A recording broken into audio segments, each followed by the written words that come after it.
Kepolisian Resor Kota Polresta Kendari merilis angka kriminalitas dan tindak pidana kejahatan yang terjadi sepanjang tahun 2022 di Sulawesi Tenggara di Aula Mako Polresta Kendari, Rabu 28 Desember.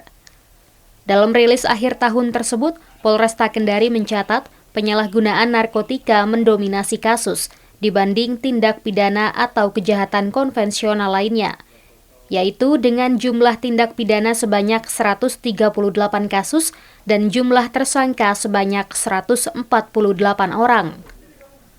Untuk kejahatan konvensional lainnya berupa penganiayaan sebanyak 75 kasus, senjata tajam tanpa izin sebanyak 47 kasus, dan tindak pidana pencurian dengan pemberatan sebanyak 44 kasus. Kapolresta Kendari, Kombes Pol Muhammad Eka Faturrahman, menyebut kasus kejahatan saat ini banyak melibatkan anak di bawah umur atau kalangan pelajar. Kapolresta memastikan akan terus melakukan upaya antisipasi dan pemberantasan terhadap segala bentuk tindak pidana yang dapat mengancam stabilitas Kamtibmas di wilayah hukum Polresta Kendari.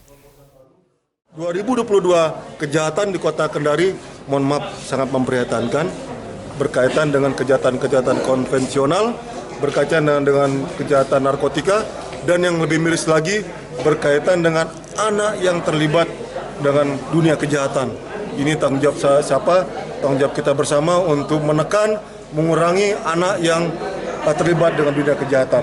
Luar biasa bagaimana penganiayaan menggunakan busur, menggunakan sajam yang dilakukan oleh remaja, khususnya di bawah umur. Polresta Kendari menyebut angka kriminalitas dan kejahatan lainnya mengalami peningkatan yang cukup signifikan dibandingkan tahun 2021.